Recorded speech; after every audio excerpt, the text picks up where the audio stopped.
రుణమాఫీకి కొత్త గైడ్లైన్, ఇలా చేస్తే అందరి ఖాతాలో డబ్బులు జమ. దీనికి సంబంధించిన పూర్తి సమాచారం ఈ వీడియోలో అయితే తెలుసుకుందాం. ముందుగా మన ఛానల్ని సబ్స్క్రైబ్ చేయనట్లయితే సబ్స్క్రైబ్ చేసి పక్కన ఉన్న బెల్ ఐకాన్ని యాక్టివేట్ చేయండి. తెలంగాణలో రుణమాఫీ రాజకీయం కాక రేపుతుంది. ఆ రుణమాఫీపై అధికార ప్రతిపక్షాల మధ్య మాటల యుద్ధం నడుస్తుంది. 42 లక్షల రైతు ఖాతాలో 31,000 కోట్ల రూపాయల నిధులు జమ చేసినట్లు అధికార పక్షం చెప్తుండగా, అంతా తప్పులు తడకలుగా రుణమాఫీ జరుగుతుందని, కనీసం 40% కూడా మాఫీ కాలేదని బీఆర్ఎస్ ఆరోపిస్తుంది. రుణమాఫీపై రాష్ట్ర వ్యాప్తంగా నిరసనలకు దిగింది బీఆర్ఎస్.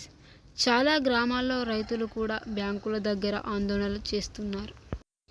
రైతుల నిరసనతో ప్రభుత్వం కూడా అప్రమత్తమైంది.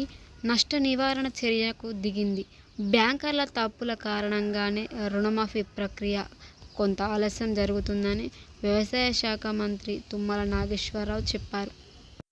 ఆ తప్పులను సరిదిద్ది 42 లక్షల మంది రైతు కుటుంబాలకు 31,000 కోట్ల రుణమాఫీ చేసేందుకు తమ ప్రభుత్వం కట్టుబడి ఉందన్నారు. గత 5 ఏళ్లలో పంట రుణాల వివరాలు ఇవ్వాలని 40,000 బ్యాంకులను కోరితే 41,78,897 మందికి 31,000 కోట్ల రుణాలు ఇచ్చినట్లు రిపోర్టు ఇచ్చారని, దాని ఆధారంగానే ముందుకు వెళ్తున్నామన్నారు.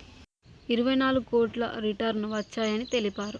లోన్లు మాఫీ అయ్యాక వెంటనే బ్యాంకర్లు రైతులకు మళ్లీ అప్పులు ఇవ్వాలని ఆదేశించినట్లు మంత్రి తుమ్మల తెలిపారు. రేషన్ కార్డు లేని వారి కుటుంబాన్ని నిర్ధారించేందుకు ఆగస్టు నెల నుంచి అధికారులు లబ్ధిదారుల ఇండ్లకు వెళ్లి పరిశీలిస్తున్నారని మంత్రి తుమ్మల చెప్పారు.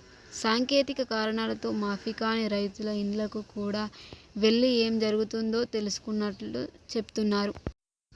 గత బీఆర్ఎస్ ప్రభుత్వంలో 46 లక్షల ఖాతాలకు 16 లక్షల ఖాతాకి 11,000 కోట్లు మాత్రమే జమ చేసిందని తుమ్మల వెల్లడించారు. తాము ఇచ్చిన మాటకు కట్టుబడి రుణమాఫీ చేస్తుండడంతో ప్రతిపక్షాలు జీర్ణించుకోలేక విషప్రయోగం చేస్తున్నాయని అన్నారు తుమ్మల. వారి ఉచ్చులో చిక్కుకోవద్దని రైతులకు సూచించారు. అధికారంలో ఉన్న 10 ఏళ్లలో రైతులు పేరెత్తని ట్విట్టర్ లీడర్ కేటీఆర్ ఇప్పుడు రైతుల జపం చేస్తున్నారన్నారు. మరిన్ని అప్డేట్స్ కోసం మన ఛానల్ని సబ్స్క్రైబ్ చేయండి. అదేవిధంగా పక్కన ఉన్న బెల్ ఐకాన్ని యాక్టివేట్ చేయండి.